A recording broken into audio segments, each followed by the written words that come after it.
లేడు. అందుకే యేసుక్రీస్తు శరీరాకారంలో భూమి మీదకి వచ్చాడు, మానవాకారంలో భూమి మీదకి వచ్చాడు, నరావతారంలో భూమి మీదకి వచ్చాడు. మనుషులతో సహవాసం చేయడానికి, మనుషులతో స్నేహం చేయడానికి, మనుషులతో కలిసిపోవడానికి, మాట్లాడడానికి,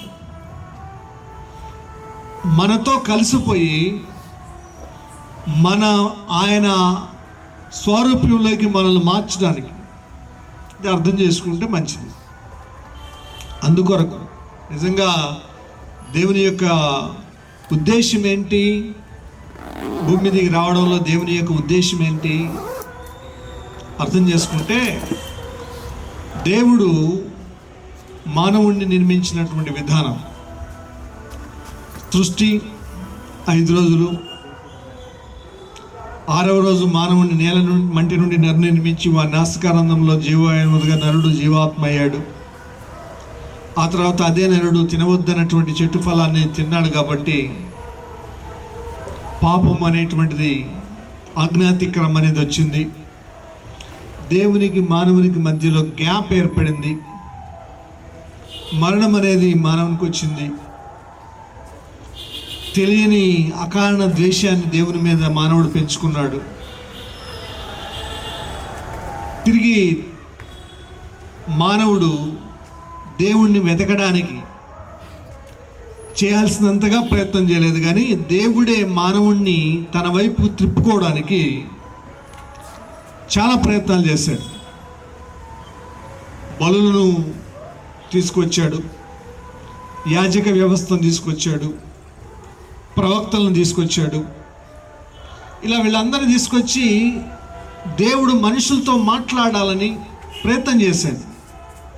మనుషులను తిరిగి తనతో సమాధానం పరుచుకోవాలని ప్రయత్నం చేశాడు. కానీ మనుషులు ఎప్పుడు కూడా ఏం చేస్తున్నారు? దారి తొలగి తమ స్వంత మార్గంలో వెళుతూ ఉన్నారు. ఆ స్వంత మార్గాలే అనేకమైనటువంటి మతాలు. మతము అంటే అభిప్రాయం. అనేక రకాలైనటువంటి అభిప్రాయాలు దేవుని వెతకడంలో. వెతకవలసిన చోట వెతకవలసినటువంటి రీతిలో మనిషి దేవుణ్ణి వెతకలేదు. దాని కారణాన్ని బట్టి నిజమైనటువంటి దేవుడు దగ్గరలో ఉన్నప్పటికీ ఆయన కనుక్కోలేకపోతున్నారు. అటువంటి స్థితిలోకి వస్తున్నారు. ఇప్పుడు వెతకడం అనేటువంటి విషయానికి వచ్చినట్లయితే ఒక మాట ఉంది. మనం లూకా 19:10 యేసుప్రభు ఎందుకు వచ్చాడు అనడానికి ఈ మాట ఎక్కువ మంది సేవకులు చెప్తుంటారు కదా. నశించిన దాన్ని వెతికి రక్షించుటకు మనిషి కుమారుడు లోకంలోనికి వచ్చాడు, వెతికి రక్షించడం కొరకు. మనుషులు దేవుని వెతుకుతున్నారు, దేవుడు మనిషిని వెతుకుతున్నాడు. కానీ దేవుడు మనిషిని కనుక్కోగలుగుతున్నాడు, కానీ మనుషులు దేవుని కనుక్కోలేకపోతున్నారు. ఎందుకంటే వెతకాల్సినటువంటి స్థితిలో వెతకట్లేదు. రోజు పొద్దుపోయినాక ఓ వ్యక్తి ఒక వీధి దీపం కింద, స్ట్రీట్ లైట్ ఉంటుంది కదా, దాని కింద వెతుకుతున్నాడు. అటుగా వెళ్తున్నటువంటి వ్యక్తి, ఏంటయ్యా వెతుకుతున్నామంటే, నేను పర్సు పోయిందండి వెతుకుతున్నాను అంటే, నేను కూడా సాయం చేస్తాను. ఇతను కూడా వెతకడం మొదలుపెట్టాడు. చాలాసేపు వెతికారు, ఇద్దరు కనపడలేదు. వెనకాల వచ్చిన వ్యక్తి మొదటి అడిగాడు, ఇంతసేపు వెతికాం, పోయిందన్నావు, దొరకలేదు, ఇంతకీ ఎలా పోయింది, ఎక్కడ పోయింది, ఎప్పుడు పోగొట్టుకున్నామంటే, అతను కొద్దిగా తాగి ఉన్నాడు అనుకుంటాను, మత్తులో. దూరంగా చీకటి వైపు చూపించి, గుంతలు ఉన్నాయి రోడ్లో, అటువైపు చూపించి, అక్కడ వస్తూ ఉంటే కింద పడ్డాను, అప్పుడు పోయింది అంటున్నాడు. అక్కడ పోతే ఇక్కడ ఎందుకు వెతుకుతున్నారు అంటే, అక్కడ కరెంట్ లేదుగా, ఇక్కడ కరెంట్ ఉందిగా, అందుకు వెతుకుతున్నాను అంటున్నాడు. ఇక్కడ వీధి లైట్ ఉందని ఇక్కడ వెతుకుతున్నాడంట. పోగొట్టుకుంది ఎక్కడ? చీకట్లో, గుంతల రోడ్లో. చాలామంది ఎక్కడ పోగొట్టుకున్నామో దేవునితో సహవాసాన్ని తెలియట్లేదు. దేవుని స్వరూపాన్ని, సారూప్యాన్ని, పోలికను ఎక్కడ పోగొట్టుకున్నామో తెలియట్లేదు. దేవుని దైవ గుణాలను ఎక్కడ పోగొట్టుకున్నామో తెలియట్లేదు. దేవుని స్వభావాన్ని ఎక్కడ పోగొట్టుకున్నామో తెలియట్లేదు. అది తెలియక పోగొట్టుకున్న దగ్గర వెతుక్కోకుండా, ఇచ్చేటువంటి నిజమైన దేవుని దగ్గర వెతుక్కోకుండా, సృష్టికర్త అయినటువంటి దేవుణ్ణి మర్చిపోయి సృష్టిలో వెతుకుతున్నారు దేవుణ్ణి. దేవుడేమో నేను సృష్టికర్తను అంటే ఆయన్ను ప్రక్కన పెట్టి ఆయన సృష్టించినటువంటి వస్తువులలో, చతుష్పాద జంతువుల్లో, మనుషుల్లో, పురుగుల్లో, రకరకాలైనటువంటి పక్షుల్లో, రకరకాలైనటువంటి అన్నిట్లో, ఇంకా చెప్పాలంటే వాటన్నిటిలో దేవుడు ఉన్నాడేమో. ప్రకృతిలో ఏది పోగొట్టట్లేదు, అన్నిట్లో. గ్రహాల్లో దేవుడిని వెతుకుతున్నారు, గాలిని దేవుడు అంటారు, వర్షాన్ని దేవుడు అంటారు, నీళ్ళని దేవుడు అంటారు, అగ్నిని దేవుడు అంటారు. కానీ వీటన్నిటినీ కలుగు చేస్తున్నటువంటి మహిమగల మహాదేవుడు ఉన్నాడు. ఆయన్ను వెతుకుదాము అనేటువంటి ఆరాటం లేదు. ఆయన పరలోకం నుండి వచ్చినటువంటి ప్రభు, పరలోకం నుంచి వచ్చినటువంటి ప్రభు. చూడండి, యోహాను సువార్త 6వ అధ్యాయం, యోహాను సువార్త 6వ అధ్యాయం 38వ వచనం.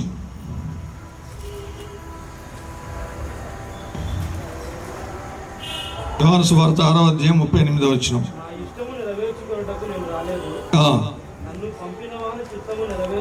నన్ను పంపిన వాని చిత్తము నెరవేర్చుటకే పరలోకము నుండి దిగి వచ్చి తిని.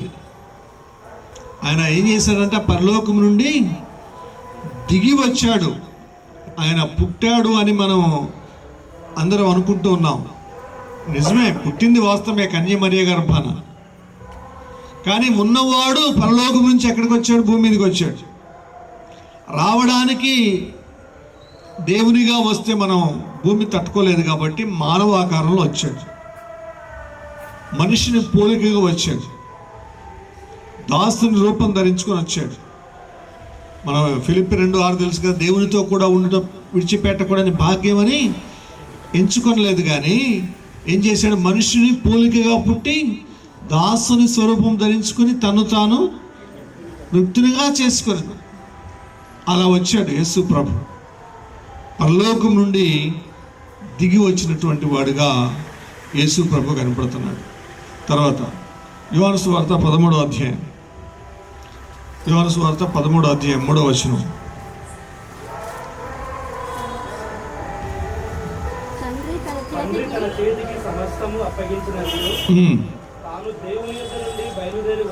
ఎక్కడి నుంచి వచ్చాడు? ఇందాక ఎక్కడి నుంచి వచ్చాను రాసుకుని 38లో పరలోకం నుండి. ఇప్పుడు ఇక్కడ ఏమంటున్నాడు? దేవుని యొద్ద నుండి బయలుదేరి వచ్చినని. కాబట్టి పుట్టాడని మనం ఎంతసేపు ఉన్న యేసు ప్రభుని ఇప్పటికీ కూడా చిన్న ఉయ్యాల తొట్టిలో పడుకోబెట్టి ఊపుతూ ఉంటారు కొంతమంది. మీరు చూసారా లేదా? క్యారల్స్కి వెళ్తుంటారు కదా, ముఖ్యంగా అమ్మగారులు వెళ్ళేటువంటి క్యారల్స్లో చూస్తే, క్యాథలిక్స్ వెళ్ళే క్యారల్స్లో యేసు ప్రభును ఉయ్యాల తొట్టిలో దాంట్లో పెట్టుకొని పొత్తిగుడ్డలు చుట్టి, చిన్న బొమ్మకి పొత్తిగుడ్డలు చుట్టి ఇలా ఊపుతూ పాట పాడుతూ ఉంటారు. లోకానికి యేసు ప్రభుని ఏమని చూపిస్తున్నాం మనం? పసిబాలుడుగా చూపిస్తున్నాం. కానీ యేసు ప్రభు ఎవరు? సృష్టికర్త అయిన మహిమగల మహా దేవుడు. కానీ మనం చూపించేదంతా పిల్లోడ్లాగా పసిబాలుడమ్మా అని రకరకాలుగా పాటలు పాడుకుంటాం. మనము యేసు ప్రభువును ఏ విధంగా అర్థం చేసుకుంటామో దాన్ని బట్టి దేవుని కార్యాలు మన జీవితాల్లో జరుగుతాయి. చాలామంది దేవునిగా అర్థం చేసుకోవట్లేదు కాబట్టి కార్యాలు జరగట్లేదు అంతే. ఆయన గొప్పతనాన్ని గొప్పవాడిగా గుర్తిస్తే, మహిమగల దేవుడిని మహిమగల దేవునిగా గుర్తిస్తే, ఆయన సృష్టికి అధిపతి అని గుర్తిస్తే అంత ప్రభావం మనం ఆయనకి ఇవ్వగలం, ఆయన ఆరాధించగలం, ఆయన మహింపరచగలం. అప్పుడు ఆయన ఆశీర్వాదం వస్తుంది. తూర్పు దేశపు జ్ఞానులు వచ్చి ఆయన ఏం చేశారు? పూజించారు, కానుకలు ఇచ్చి. పసివాడుగా ఉన్నప్పుడే వాళ్ళు ఏం చేస్తారు? సాగిలపడి ఆరాధించారు. మత్తయి సువార్త 2:10-11లో జ్ఞాపకం చేసుకుంటారు. ఆరాధించారు. ఎందుకని? మరియను ఆ శిశువును చూచి అని ఉంది. అక్కడ గొలలు ఆరాధించారు, దేవదూతలు ఆరాధించారు. వీళ్ళందరి యొక్క ఆరాధనలో యేసు ప్రభు పసిబాలుడు కాదు, పసిబాలుడని ఆయన ఆరాధించలేదు. ఆయన సృష్టికర్త అయిన దేవుడు అని ఆయన్ను ఆరాధించారు. మహిమగల మహాదేవుడని ఆయన ఆరాధించారు. అది అర్థం చేసుకోవాలి. కాబట్టి ఆ దేవుడు భూమి మీదకి వచ్చింది ఎందుకంటే మనల్ని పరలోక రాజ్యపు వారసులుగా చేయడానికి. ఆమేన్. భూమి మీద మన జీవితము మరణముతో అంతమైపోతుంటే ఆ తర్వాత మరణం అనేటువంటిది మన జీవితాల్లో ఒక మలుపే. మరణము తర్వాత నిజమైన జీవితం ప్రారంభమవుతుంది. ఇది అర్థం చేసుకోండి. మంచి జీవితంలో మరణంతో జీవితం ముగించట్లేదు. మన్నైనది వెనుకట వల్లనే మన్నవును ఆత్మ తాను దయచేసిన దేవుని యొద్దకు మరలా చేరును. ప్రసంగి 12:7 చూస్తాం. కాబట్టి ఆత్మ తాను దయచేసిన దేవుని యొద్దకు చేరాలి అంటే ఏమవ్వాలి? పరిశుద్ధత కావాలి, పాపక్షమాపణ జరగాలి, ఆత్మ యొక్క మలినం పోవాలి, క్షమాపణ రావాలి దేవుని దగ్గర నుంచి. ఎందుకంటే ఆదాము అనేటువంటి మానవుడు పాపం చేశాడు కాబట్టి, అతని యొక్క వంశంలో పుట్టాం కాబట్టి, అతని సంతానంలో పుట్టాం కాబట్టి మనం అందరము పాపములోనే పుడుతున్నాం. పాపాన్ని స్వభావరీత్యా చేస్తున్నాం. పాపపు స్వభావంతో పుడుతున్నాం కాబట్టి పాపం చేస్తున్నాం. కాబట్టి ఆ పాపానికి పరిష్కారం చూపించడానికి భూమి మీద ఏమీ లేదు. మనం మానవుడు ప్రయత్నాలు చేస్తున్నాడు. మన నీతి క్రియలన్నీ దేవుని చేతిలో మురికి గుడ్డల వలె కనపడుతున్నాయండి. ఆ పాపానికి పరిష్కారం లేదు. పాపం పోవాలంటే పరిశుద్ధమైన రక్తం చిందించబడాలి. ఆ పరిశుద్ధమైన రక్తమును వెలగా చెల్లించడానికే యేసు ప్రభు పరలోకం నుంచి భూమి మీదకి వచ్చాడు. మనం 1 తిమోతి 1:15 వాక్యం చూస్తాం. పాపులు రక్షించుట కొరకు క్రీస్తు యేసు ఈ లోకమునకు వచ్చిన మాట నమ్మదగినది, పూర్ణ అంగీకారమునకు యోగ్యమైనది ఉన్నది అని. కాబట్టి రక్షించడానికి వచ్చాడు. యేసు అనేటువంటి ఆయన భూమి మీదకి ఎందుకు వచ్చాడు? తన ప్రజలను వారి పాపముల నుండి ఆయనే రక్షించిన కనుక ఆయనకు యేసు అను పేరు పెట్టబడుతుందని మత్తయి 1:21 చూస్తాం. సో అట్లాంటి ఆ రక్షణ కొరకు వచ్చాడు. రక్షణ కలగాలంటే ఏం కావాలి?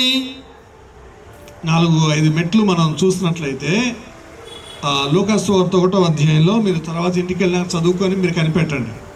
నేను కొన్ని పదాలు చెప్తాను. ఇప్పుడు లూకాసు వార్తకి, మలాకీ సువార్తకి లేదా మత్తయి సువార్తకి మధ్యలో 400 సంవత్సరాల సైలెంట్ పీరియడ్ ఉంది.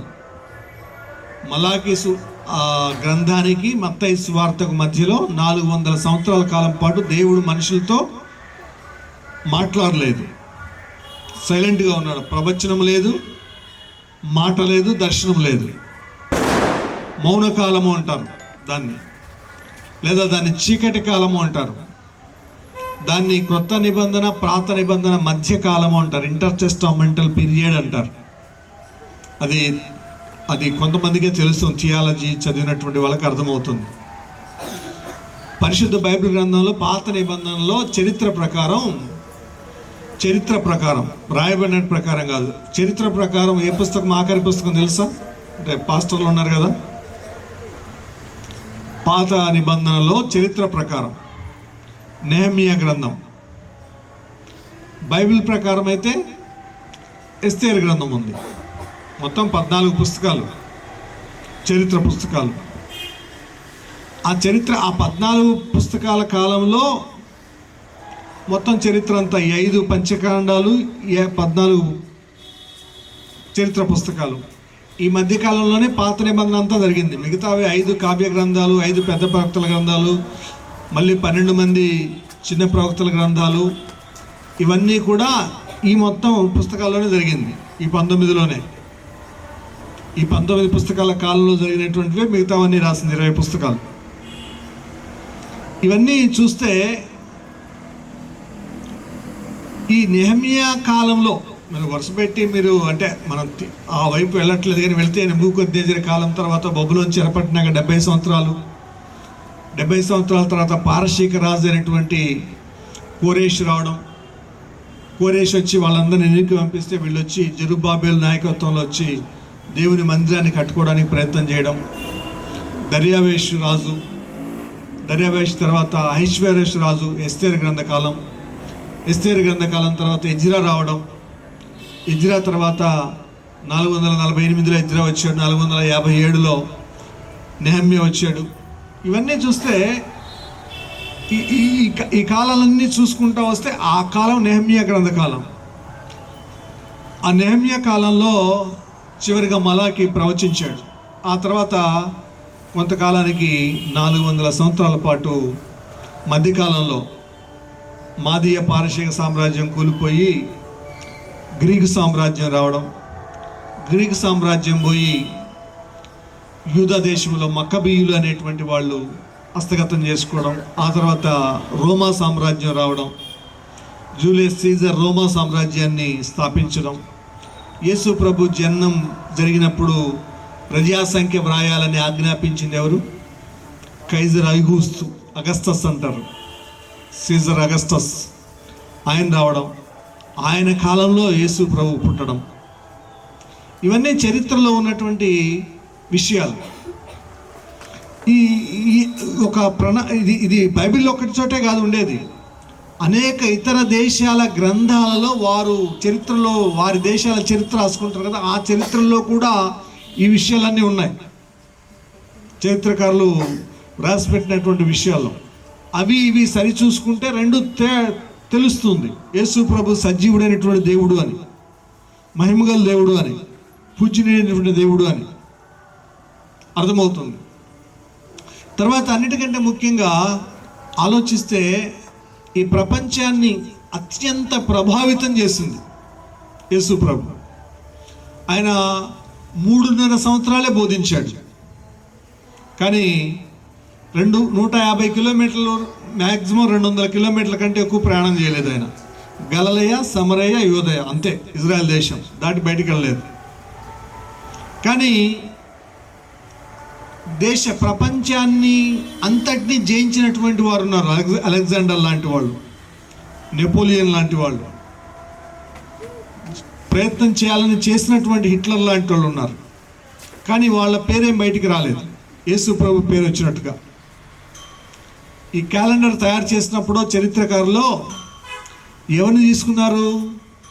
యేసు ప్రభు యొక్క జననాన్నే చరిత్రగా ఆధారం చేసుకొని క్రీస్తు పూర్వము, క్రీస్తు తర్వాత అని విభజించారు. ఈరోజు ప్రపంచంలోని ప్రతి ఒక్కరి పుట్టుక కూడా యేసు ప్రభు పుట్టుకతో ముడిపడి ఉంది. నా బర్త్డే నేను చెప్పుకోవాలి అంటే క్రీస్తు శకం 1972 అని చెప్తాను నేను. అంటే క్రీస్తు యొక్క పుట్టుక నుంచి ఇన్ని సంవత్సరాల తర్వాత నేను పుట్టాను అని ప్రతి ఒక్కరు కూడా అలా చెప్పాల్సిందే. ప్రతి ఒక్కరు కూడా ఇయర్ మెన్షన్ చేయాల్సిందే, నెల మెన్షన్ చేయాల్సిందే, డేట్ మెన్షన్ చేయాల్సిందే. ఆ తేదీ, ఆ సంవత్సరం దేంతో ముడిపడిందంటే యేసు ప్రభు యొక్క పుట్టుకతో ముడిపడింది. కాబట్టి యేసు ప్రభు చరిత్ర పురుషుడు. ఆయన స్వయంభుడే కాదు, చరిత్ర పురుషుడు అని అర్థం చేసుకోవాలి. అట్టి చరిత్ర పురుషుడు ఏం చేశాడే అంటే, ఈ లూకా సువార్త 1వ అధ్యాయంలో 68 నుంచి 79 వచనాల వరకు జకరియా ప్రవచనం అని ఉంది. జకరియా ప్రవచనం 68 నుంచి 79 వరకు కలిసి ఉంటాయి వచనాలు. దాంట్లో కొన్ని లైన్స్ ఉన్నాయి, లైన్స్లో కొన్ని పదాలు ఉన్నాయి. ఆ పదాల గురించి ఒకటి నేను చెప్పి ముగిస్తాం. ఆ పదాలు మొదటి నుంచి ఉంటే విమోచనము, రక్షణ అనే మాట ఉంది, విడిపించబడి నిర్భయులమై అనే మాట ఉంది, నీతిమంతులు పరిశుద్ధులు అనే మాట ఉంది, పరిశుద్ధత అని. ఇంకో మాట ఏముందంటే క్షమాపణ అనేటువంటి మాట కనపడుతుంది. అంటే ఇవన్నీ వాత్సల్యత, క్షమాపణ. వాత్సల్యత. ఒక అన్యుని దృష్టిలో ఏంటయ్యా క్రిస్మస్ అని ఆలోచిస్తే ఇది కింద నుంచి పైకి వస్తాను. ఈ లోకంలో ఎవరైనా సరే బాధలు ఉంటే వాత్సల్యత చూపించగల, అయ్యో బాధ నిట్టూర్పుడు ఇవ్వగలరు, ఆదరించడానికి ప్రయత్నం చేయగలరు. కానీ మనం పాపములో పుట్టినటువంటి మనకు పాప క్షమాపణ ఇవ్వగలిగిన వారు ప్రపంచంలో మరెవరు లేరు. పాపముల కొరకు వెల చెల్లించిన వాడు యేసు ప్రభు ఒక్కడే. యేసు ప్రభు ఒక్కడే నీ స్థానములో, నా స్థానములో, నీకు బదులుగా, నాకు బదులుగా శిలువ మ్రాను మీద రక్తం కార్చి ప్రాణం పెట్టి మన బదులుగా మనకు మహిమగల సింహాసనాన్ని కిరీటాన్ని ఇవ్వడానికి ఆయన ముళ్ళ కిరీటాన్ని ధరించుకున్నాడు. మనకు మహిమగల వస్త్రాలు ఇవ్వడానికి ఆయన వస్త్రహీనుడు అయ్యాడు. మనం మహిమగల శరీరాన్ని ధరించుకోవడానికి ఆయన మంటి శరీరాన్ని ధరించుకుని భూమి మీదకి వచ్చాడు. మనం మహిమగల సింహాసనాన్ని స్వతంత్రింపజేయడానికి ఆయన మహిమగల సింహాసనాన్ని విడిచి వచ్చాడు. వచ్చి శిలువ మ్రాను మీద రక్తం కార్చి ప్రాణం పెట్టి చనిపోయి తిరిగి లేచి మన పాపములను తన మీద వేసుకుని మన పాపములను క్షమించాడు. మన 1 యోహాను 1:9 మన పాపములను మనం ఒప్పుకొని ఎడలా ఆయన నమ్మదగిన వాడు నీతిమంతుడు కనుక సమస్త దుర్నీతి నుండి మనల్ని ఏం చేస్తాడంట? పవిత్రులుగా చేయను. ఏం చేశాడు? పాపులను ఏం చేశాడు? ఆయన పవిత్రులుగా చేశాడు. ఆమేన్. యేసు ప్రభు పరలోకం నుంచి భూమి మీదకు పుట్టింది ఎందుకయ్యా అంటే పాపులను పవిత్రులుగా చేయడానికి. ఆమేన్. Praise the lord.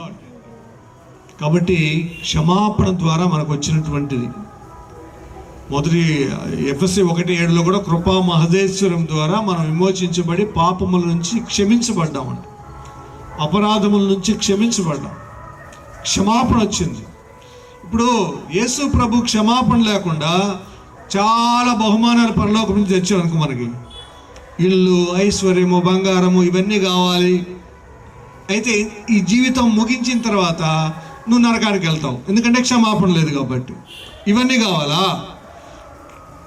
ఇవి ఎలాగో వస్తాయి. అయితే మరణము తర్వాత నిత్యత్వము, యుగ యుగాలు పరలోకంలో దేవుని యొక్క నిత్యత్వపు మహిమలో సంతోషంతో, సమాధానంతో దేవుని తండ్రిగా ఉన్నటువంటి మహిమగల ఆ పెద్ద కుటుంబములో మనము కుటుంబ సభ్యులుగా ఉండడం కావాలా? బంగారు వీధిలో తిరగడం కావాలా? మండుసున్న అగ్నిగుండంలో కారణం కావాలా? మహిమగల ఆ అద్భుతమైనటువంటి భవనాల్లో నివసించడం కావాలా? మండుతున్నటువంటి అగ్నిగుండములో కారణం కావాలా? ఇది అర్థం చేసుకున్నప్పుడు యేసు ప్రభు పాప క్షమాపణ ద్వారా పరలోకాన్ని ఇవ్వడానికి, అందుకే పరిశుద్ధులుగా మనల్ని చేయడానికి. పరలోకంలోకి ఎవరికి ఎంట్రీ ఉంటుందంటే పరిశుద్ధులకి. కొంతమంది లోకం దృష్టిలో నీతిమంతులుగా ఉండాలనుకుంటారు, కానీ పరలోకం ఏం కోరుకుంటుందంటే పరిశుద్ధులుగా ఉండాలని కోరుకుంటుంది. చాలామంది భూమి మీద నీతి అంటే అర్థమైందంటే మంచి పనులు చేస్తే నీతి అని. మంచి పనులన్నీ దేవుని ఎదుట ఎలా ఉన్నాయంట? మురికి గూడల్లాగా ఉన్నాయంట. కానీ పరిశుద్ధత రావాలంటే యేసయ్య రక్తం చేత కడగబడాలి. నీతి కావాలంటే ఏదో భోజనం పెడతారు, ధర్మకార్యాలు చేస్తారు, పుణ్యకార్యాలు చేస్తారు, దాన ధర్మాలు చేస్తారు, ఏదో చేస్తారు, నీతిమంతులు అని పేరు పెట్టి పిలుచుకుంటారు. ఎంత నీతిమంతుడికైనా యేసయ్య రక్తం చేత కడగకపోతే, యేసు ప్రభుని సొంత రక్షకునిగా అంగీకరించకపోతే అతను పరిశుద్ధుడు, పరిశుద్ధురాలు కాలేరు. పాప క్షమాపణ కలగదు. ఇప్పుడు కొంతమందికి జైల్లో ఉంటారు కదా, ఏదో నేరం మీద, మనకు కూడా పాపపు నేరం ఉంది, బెయిల్ ఇస్తే విడిపిస్తారు. కానీ నేరం రుజువు అయిందనుకోండి, మళ్ళీ ఏం చేస్తారు? జైలుకి వెళ్ళాల్సిందే. మరణం విషయంలో కూడా ఆలోచిస్తే యేసు ప్రభు భూమి మీద ఉన్నప్పుడు కొంతమందిని బ్రతికించాడు. మళ్ళీ వాళ్ళు చనిపోయారా లేదా? మళ్ళీ చనిపోయారు. అది పునరుద్ధానానికి గుర్తులేండి ఒక విధంగా చెప్పాలంటే. కానీ యేసు ప్రభు ఉన్నటువంటి వారికి ఏ శిక్షా విధి లేదని రోమా 8:1 చూస్తాం. కాబట్టి ఆ భయము, మరణ భయము నుండి తొలగించడానికి, మరణపు కాడి నుంచి విడిపించడానికి, మరణపు దాస్యము నుండి విడిపించడానికి యేసు ప్రభు పరలోకం నుంచి వచ్చాడు. అక్కడ 4 మాటలు ఉన్నాయి. 4 మాటలు, ఒకటి క్షమించడానికి వచ్చాడు, రెండవది పరిశుద్ధులుగా చేయడానికి వచ్చాడు, జకర్యా ప్రవచనంలో ఉన్న మాటలు, మూడవది మరణ భయం నుండి తొలగించడానికి వచ్చాడు, మరణ ఛాయలో చీకట్లో ఉన్నటువంటి వారికి వెలిగించడానికి వచ్చాడు. ఇక చూస్తే నాలుగోదిగా అన్నీ కలిపి ఒకటే మాట, రక్షణ ఇవ్వడానికి వచ్చాడు. శాశ్వతమైనటువంటి రక్షణ. ఈ రక్షణ ఏంటంటే అపవాది నుంచి శాశ్వతమైన రక్షణ, పాపపు స్వభావం నుంచి శాశ్వతమైన రక్షణ, నిత్య నరకాగ్ని గుండాల నుండి శాశ్వతమైనటువంటి రక్షణ. యేసు ప్రభు మొదటి యోహాను 3:8 ఉంటుంది అనమాట. అపవాది క్రియలను లయపరచుట కొరకు మనిషి కుమారుడి లోకమునకు వచ్చెను అని. అపవాది క్రియలను లయపరచడానికి, కాబట్టి రక్షణ ఇవ్వడానికి యేసు ప్రభు పరలోకం నుండి భూమి మీదకి వచ్చాడు. ఈ మాటలు అర్థం చేసుకుంటే మనకి చక్కగా అర్థమవుతాయి. కాబట్టి మరణం తర్వాత మధ్యాకాశంలో యేసు ప్రభు వచ్చిన తర్వాత 7 సంవత్సరాల విందుకాలం ఉంటుంది, బహుమతుల ప్రధానోత్సవం. ఆ తర్వాత 1000 ఏళ్ళ పరిపాలన భూమి మీద ఉంటుంది. యేసు ప్రభు స్వయంగా పరిపాలిస్తాడు. ఆ తర్వాత మనం చూస్తున్నటువంటి క్రొత్త ఈ పాత ఆకాశము, ఈ భూమి అన్ని మహావేంద్రముతో లయమైపోయి క్రొత్త ఆకాశము, క్రొత్త భూమి ఏర్పడతాయి. ఆ తర్వాత యుగ యుగాలు, కౌంట్లెస్ ఇయర్స్, అంటే లెక్కించలేనంత కాలం. ఇంకా దానికి కాలం అంటూ ఉండదు అనుకుంటాను. ఎటర్నిటీ అంటారు, నిత్యత్వం. ఆ నిత్యత్వంలో మనకి ఇంకేమి క్యాలెండర్ ఏమి ఉండదు, రోజు తేదీలు మార్చుకునేటువంటిది. టైము వైభవంగా టైం పాస్ కాదే అన్నట్టు ఏమి ఉండదు. ఎప్పుడు సంతోషమే, ఎప్పుడు ఆనందమే. అట్టి మహిమ గల అట్టి సంతోషంలో, అట్టి వైభవోపేతమైనటువంటి జీవితంలో యుగ యుగాలు జీవిస్తారు యేసు ప్రభు నమ్ముకున్నటువంటి వాళ్ళు. ఆమేన్. అట్టి జీవితాన్ని ఇవ్వడానికి యేసు ప్రభు పరలోకం నుంచి వచ్చాడు. అది అర్థం చేసుకోవాలి. మనల్ని దేవుని పోలికలోనికి మార్చి దైవ స్వభావము కలిగిన వారిగా చేసి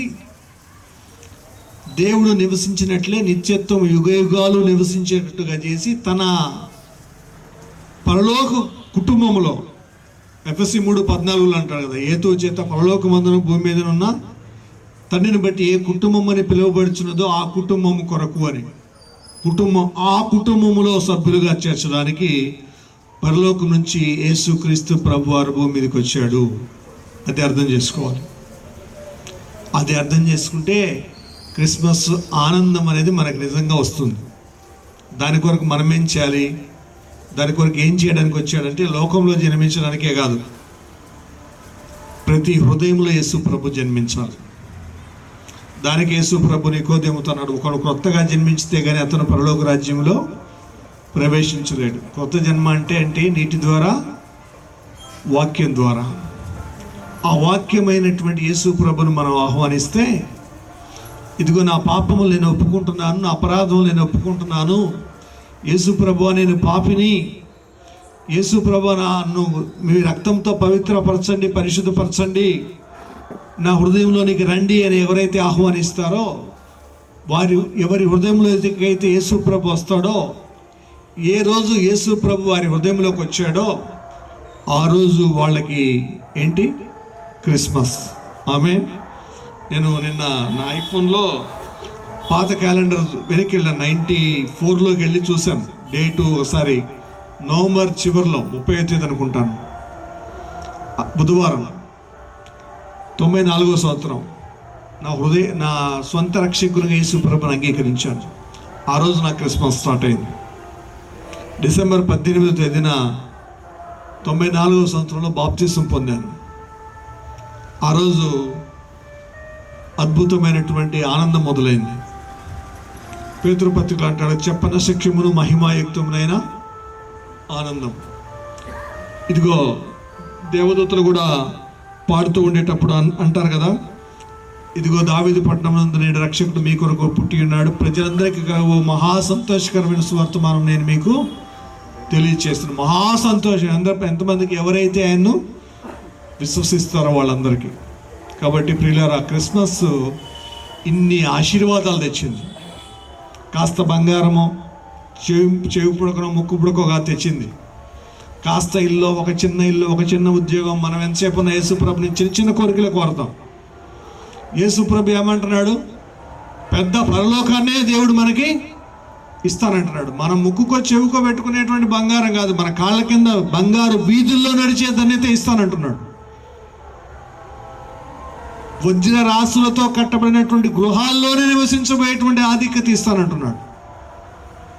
మన అడుగు వాటికంటే, ఊహించు వాటికంటే అత్యధికమైనటువంటి కృపనిస్తానంటున్నాడు. సో అట్టి దేవుణ్ణి మనసారా ఆరాధిద్దాం, అట్టి దేవుణ్ణి మన హృదయాల్లోకి చేర్చుకుందాం, అట్టి దేవునితో కలిసి సంతోషిద్దాం. అట్టి కృప ఈ సాయంకాల పిల్ల చేరిన మనందరికీ దేవుడు అనుగ్రహించును గాక. ఆమేన్. చిన్న ప్రార్థన. మహోన్నతుడమైన తండ్రి, మీ ఘనమైన నామాన్ని బట్టి స్తుతిస్తూ కొనియాడుతూ ఆరాధిస్తున్నాం. ఈ సాయంకాల పిల్ల వచ్చిన ప్రియులందరి కొరకై స్తోత్రాలు, వందనాలు, కృతజ్ఞతలు. అయ్యా, మీరు ఏ ఉద్దేశంతో అయితే వచ్చారో ఆ ఉద్దేశాన్ని అయ్యా మీ సన్నిధిలో మేము కొన్ని నిమిషాలు మాట్లాడుకోగలిగాం. మమ్మల్ని నిత్యజీవానికి వారసులుగా చేయుటకు, పరలోక రాజ్యానికి వారసులుగా చేయుటకు, యుగయుగాలు మీతో పాటు మమ్మల్ని ఉంచుకోవడం కొరకు, మీ దైవ కుటుంబంలో పిల్లలుగా చేర్చుకోవడం కొరకు అయ్యా మమ్మల్ని క్షమించి మమ్మల్ని పరిశుద్ధులుగా తీర్చి మమ్మల్ని మరణ భయం నుంచి విడిపించి మాకు రక్షణ కలుగజేశారు. ప్రభువా, మీకు స్తోత్రాలు. అట్టి కృపలో ఈ బిడ్డలందరినీ కొనసాగింపు చేయమని అయ్యా ఈ కూడికను ఏర్పాటు చేసిన బిడ్డలను, ప్రయాసపడిన బిడ్డలను, వచ్చిన బిడ్డలను, కుటుంబాలను మీరు ఆశీర్వదించమని యేసు ప్రభునామం పేట స్తుతించి ప్రార్థిస్తున్నాం తండ్రి. Amen. Amen. Praise the Lord. Thank you. Yesu జన్మించినప్పుడు నేను వెలుగై చీకటిలో వెలుగుచున్నాను. నేను లాడించు, నేను లోకమునకు వెలుగై ఉన్నాను. నన్ను వెంబాడించు వాడుడని సులోకమంతట వెలుగు గల దేశాని వాసుల మీద వెలుగు. ప్రభువు యేసుకు జయని పాడరే, లోకమంతట వెలుగు ప్రకాశేను. హల్లెలూయా. చేస్తుంది దీవించి ఆశీర్వదించున్నాను. యేసయ్య నామములో అడిగి వేడుకుంటున్నాము. సంజయ్ సార్. ఆమేన్.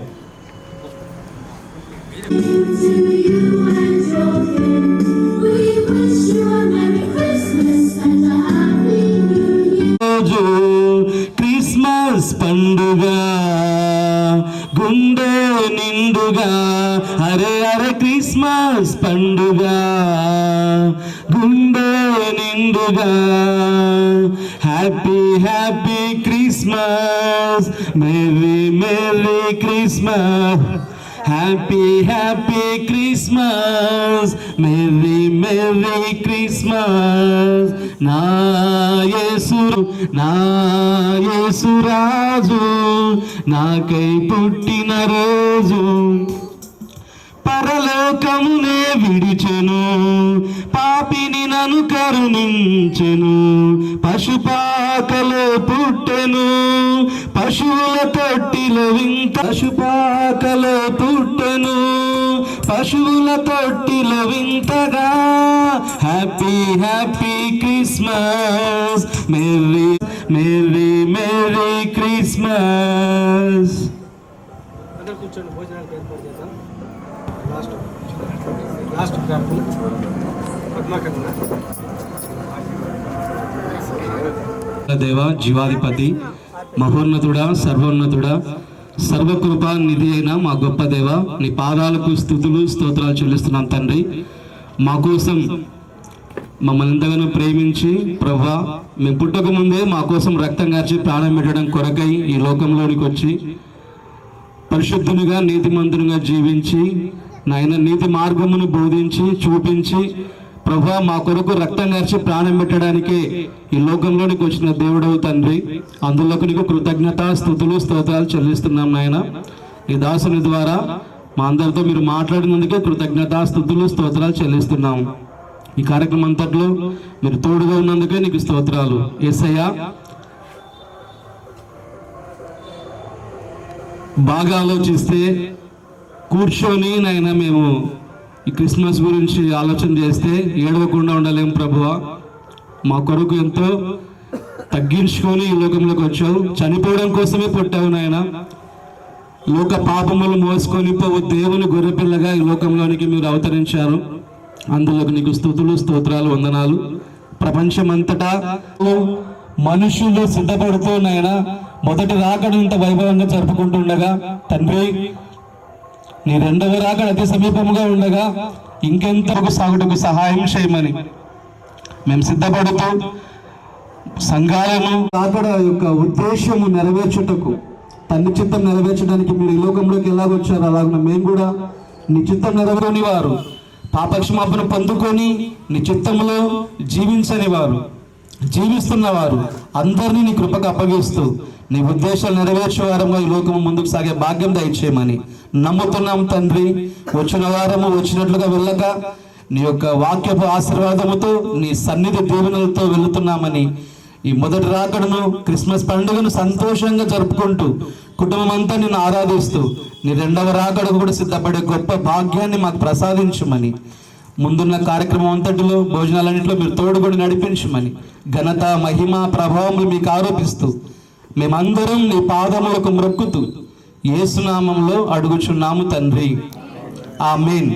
అందరం ఒకసారి గట్టిగా చెప్దాం, ఆమేన్, ఆమేన్. పరమ తండ్రి అయిన దేవుని ప్రేమయు, కుమారుడును రక్షకుడును అయినటువంటి యేసుప్రభు దివ్యమైన మహాకృపయు, పరిశుద్ధాత్మ దేవుని యొక్క అనేన సహవాసము ఆదరణయు ఆయన రాకడ పర్యంతం మనందరికీ పరిశుద్ధులందరికీ సదా తోడై ఉండును గాక. Amen. God bless you all. Happy Christmas, merry Christmas.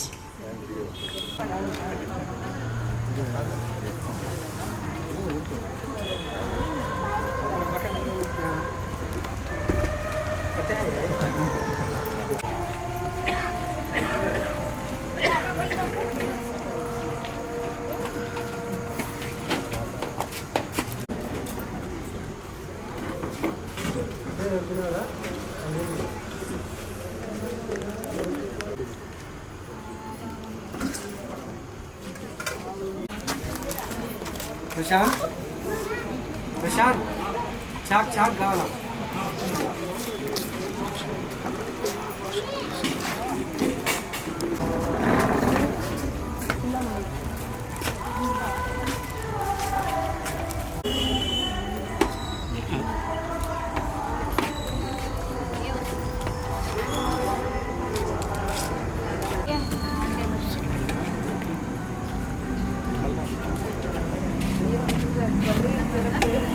Gracias.